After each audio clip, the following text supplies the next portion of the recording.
how to prepare for a meeting with your line manager. You could be starting in a new role, thinking as to how you could prepare for your first meeting with your new manager, or you could be in your current role thinking as to how you could improve your relationship with your current manager. And this is all about managing up or upward management.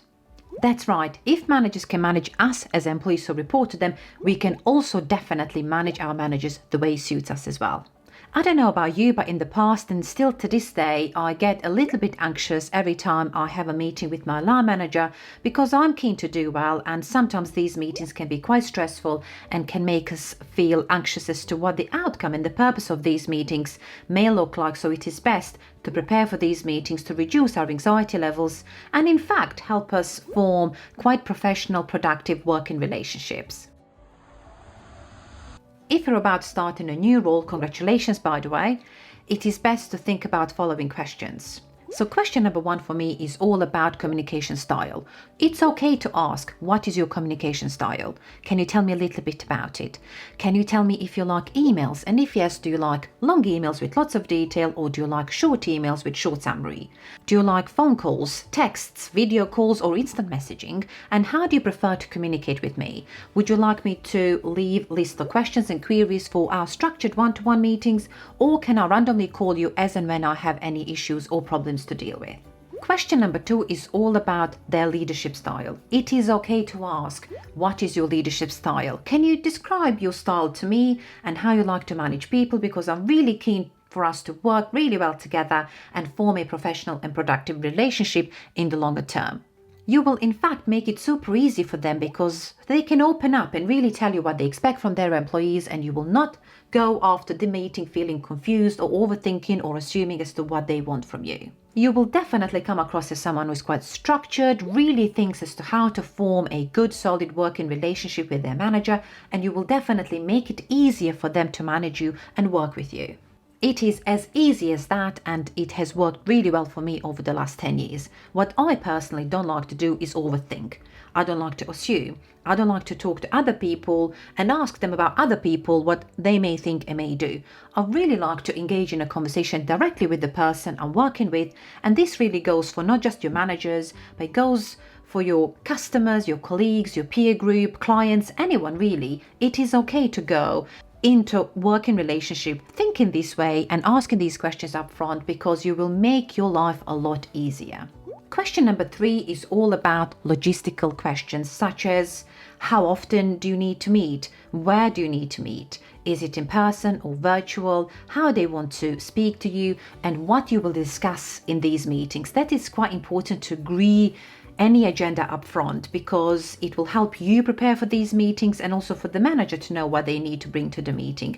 And it can be quite fluid, flexible agenda. For example, progress to date, challenges to date, opportunities, something along those lines, and any other business as well. And I think it's important to agree this agenda up front, because it will definitely minimize or completely remove your anxiety levels as to what you will talk in these meetings with your manager.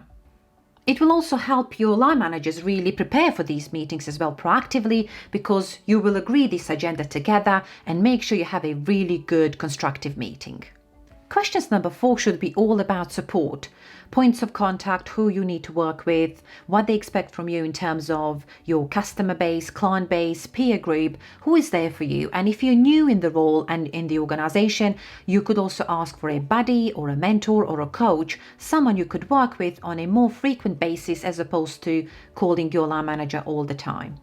It's actually quite common to have a buddy when you join a new organization or a brand new team. It's normally a team member, someone who is actually on standby, someone who can help you with your logistical queries or practical queries as you're trying to find your ways around the organization and the teams you will be working in. Think about asking questions about policies and procedures, anything you need to be up to date to really read from day one and really understand as to how that organization likes to work with their employees, and policies and procedures you definitely need to be mindful of. The second part of this video is about people who are in their current roles and really thinking as to how they could improve their working relationship with their line manager or put certain boundaries, certain agendas going forward. how I would approach this if I'm already in my current role working with my current manager, but I'm thinking that this relationship could be a bit better and we probably didn't start off in the right way. What I would do is reflect on your work experience with this particular organization and say something along the lines of, I've been with this organization for the last 12 months and I've been really thinking as to what I could do differently and what I need to focus on in the new year. Could we please agree as to how often we need to meet and how we're going to work together as well? I would like to put a bit more structure in my diary and any agenda items we need to talk about in this meeting. I would also encourage you in these meetings to really ask your manager for any feedback. And I find it's always better when we proactively seek feedback rather than when we continue to perform, and then all of a sudden something doesn't go down so well, and then our manager has to give us some feedback, and then we feel all anxious and it doesn't go down well.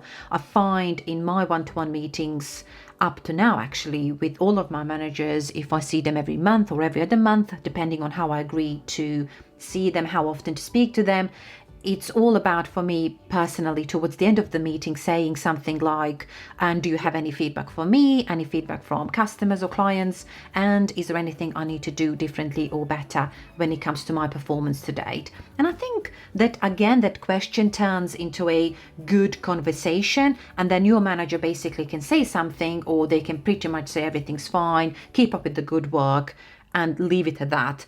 And that definitely has worked quite well for me as a formula. Again, because I don't like to assume and overthink. I like to own some of these meetings and questions I like to ask, and really focus on the activities you do as part of your job and focus on those activities quite objectively rather than take any feedback, negative or constructive feedback, personally. You can download a checklist of questions from my digital store for free for you to think about what sort of questions you could ask and tailor them to your personal and individual circumstances that I'm really sure will work in your favor. That's it for this video, and I'll see you in the next one. Bye for now.